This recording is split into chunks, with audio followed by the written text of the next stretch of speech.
ចាស់ពិតជាស្រឡាញ់ខ្ញុំខ្លាំងមែនទេអ៊ំពិតជាស្រឡាញ់ហើយអាណិតគឺជានិស្ស័យរបស់មនុស្សចាស់ស្រឡាញ់នឹងអាណិតខ្ញុំពេលដែលអ៊ំកំពុងតែនិយាយជាមួយខ្ញុំនេះគឺលោកម្ចាស់ពិតជាធ្លាប់និយាយជាមួយលោកស្រីមកហើយមែនទេចុះតើលោកម្ចាស់គិតថានឹងនិយាយពាក្យនេះជាមួយមនុស្សស្រីប្រមាណអ្នកទៀតលោកម្ចាស់ដឹងទេថាមនុស្សស្រីងាយនឹងទន់ចិត្តព្រោះតែសម្ដីរបស់មនុស្សប្រុសបើលោកម្ចាស់នៅទំនេរនោះមិនអីទេស្នេហាមិនរើសវ័យមែន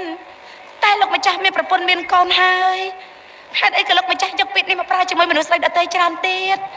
បើសិនជាលោកម្ចាស់ធ្វើអីគេលងចិត្តស្រឡាញ់លោកម្ចាស់នឹងមានអំណាចច្រើនអំណាចជីវិតមិនងាយនឹងរែកទេណាលោកម្ចាស់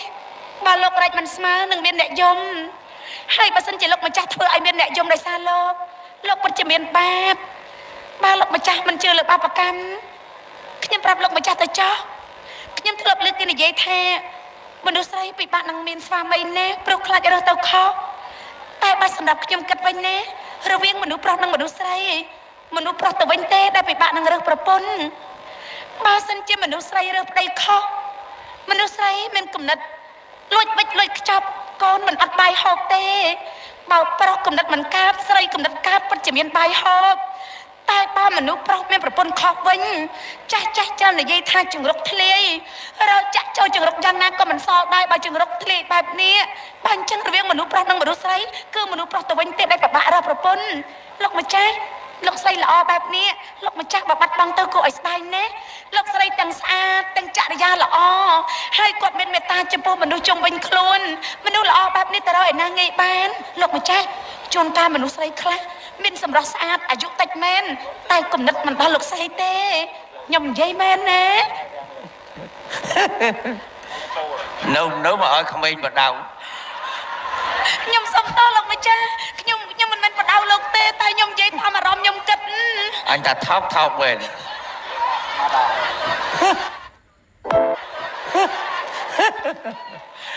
អ៊ំជាមនុស្សចាស់ចំណាស់នឹងទៅហើយតែអ៊ំមិនយល់អំពីអ្វីដែលក្មួយនិយាយមិញឥឡូវដល់តែក្មួយនិយាយហើយ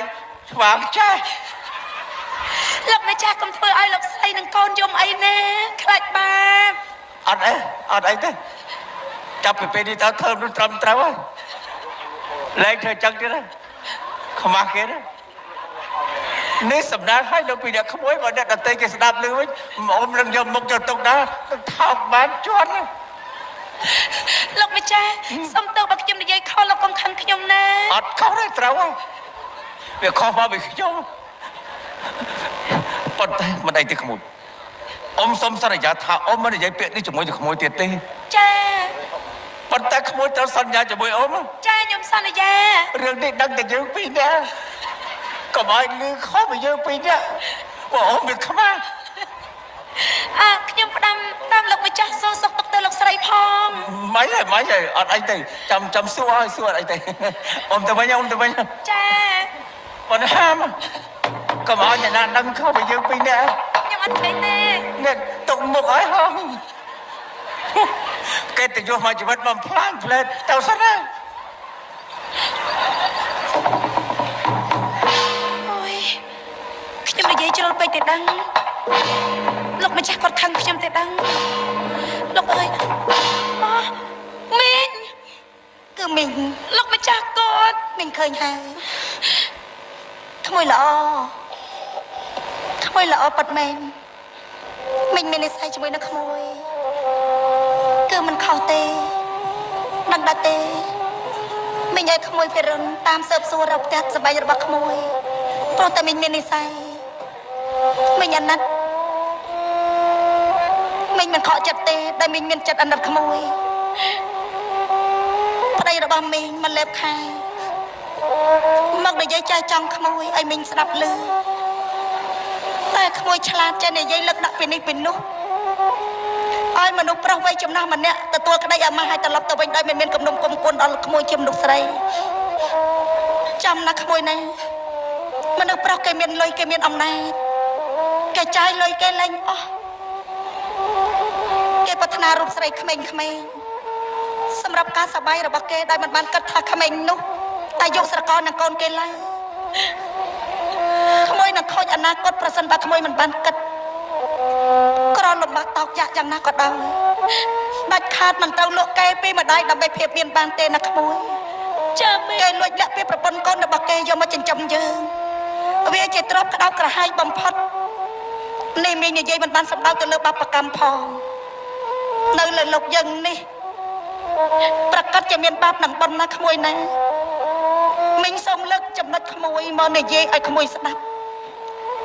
តើតែក្មួយតែច្រៀងរៀបរាប់ពីជីវិតនារីព្រាត់ប្រាសជីវិតមីងនេះហើយដែលធ្លាប់ព្រាត់ប្រាសមីងនេះហើយជាអ្នកក្រខ្សត់ដែលគេធ្លាប់មើងងាយ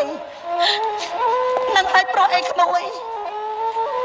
រូបមីងមិនអាចគិតទៅថាមីងត្រូវមកមានបុណ្យវាសនាខ្ពស់ខ្លាយជាអ្នកមានទ្រព្យសម្បត្តិជីវិតជាអ្នកក្រខ្សត់តែមើងងាយគេប្រមាថនឹងមកពីយើងធ្វើបុណ្យដល់ការដែលយើងនឹកក្រលំបាកតោកយ៉ាបុណ្យយើងមិនតន់ដល់ណាក្មួយណាចឹងក្មួយឯងមីងសង្ឃឹមថាដូចមីងទៅចោះចាមីងអរគុណមីងណាមីងប្រាប់ឲ្យប្រាប់ទៀត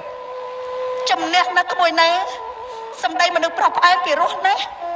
តែបើយើងមិនគិតឲ្យដិតដល់សម្ដីដ៏ផ្អែមពីរោះនេះប្រៀបបីដូចជាសត្វអាសេរពើមកចឹកសម្លាប់យើងនៅថ្ងៃណាមួយមិនខានក្មួយឈឺចាប់ទេដែលម្ដាយគ្រប់ខំប្រឹងបង្កើតកូនមកកូនទៅយកប្តីអ្នកនេះយកប្តីអ្នកនោះឲ្យគេក្តៅក្រហាយក្មួយត្រូវគិតថាគេក៏ជាស្រីដូចយើងណាក្មួយណាចិត្តគេចិត្តយើងក៏ដែលមីងនិយាយបែបនេះមីងមិនមែនប្រច័ណ្ឌប្តីរបស់មីងជាមួយនឹងក្មួយទេតែមីងអាណិតនឹងមីងបារម្ភមីងអត់ដឹងយ៉ាងម៉េចឃើញក្មួយឯងហើយមីងដេចមិនដែលលក់ទេឃើញប្តីមីងចាញ់មកមីងក៏ដើរតាមដល់ពេលឃើញប្តីរបស់មីងមកលេបហើយក្មួយមីងអាណិតណាស់ហើយក៏សម័យខ្លួនឯងកាលដែលមីងនៅក្រខ្សត់ហើយចុះមីងមិនចាំបាច់និយាយពីរឿងរបស់មីងឲ្យក្មួយស្ដាប់ទេក្មួយស្រីចាតែណាមើលយើងមិនសំខាន់ទេណាក្មួយណាសំខាន់យើងចេះការពារខ្លួនយើងចាហើយត្រូវរៀបការជាមួយមនុស្សប្រុសណាម្នាក់ដែលគេស្រឡាញ់យើងពិតប្រាកដប្រាថ្នាជាគូណាក្មួយណាកុំឲ្យគេបោកប្រាស់បានចាមីងកងដៃរបស់មីងមានតម្លៃមីងមិនមែនតែងទឹកចិត្តក្មួយឯងទេតែបំណាច់មីងបងឲ្យតែតាមសើតាមសួរឥឡូវមកជួបក្មួយឯងហើយក្មួយមាននិស្ស័យល្អទៀតកងដៃមកគូននេះមីងធ្វើទុកឲ្យកូនតែកូនមីងគេស្លាប់ហើយគេមិនមានបុណ្យវាសនាបានទទួលរបស់មានតម្លៃនេះពីមីងទេមុននឹងមីងប្រកល់ឲ្យមីងសុំអបក្មួយមួយបានទេបងណាច់មីងមាននិស្ស័យមីងតែ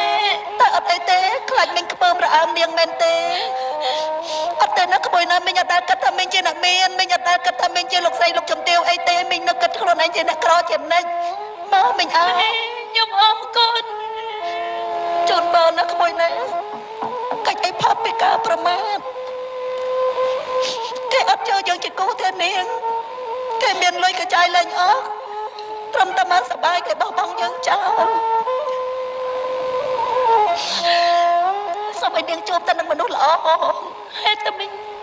មានចិត្តមេត្តាមីងជាអ្នកដតីសោះតែមីងអបខ្ញុំកក់ក្ដៅណែក្មួយយកទៅចោលក្មួយចង់លក់ធ្វើជាដើមទុនរកស៊ីក៏បានចង់ទៅធ្វើអីក៏បានឬក៏ចង់ទុកនេះជាគេដែលក្មួយអាណិតស្រឡាញ់មីងដូចមីងអាណិតស្រឡាញ់ក្មួយដែរអត់លេចគុណមីងទេទាំងពាក្យប្រដៅ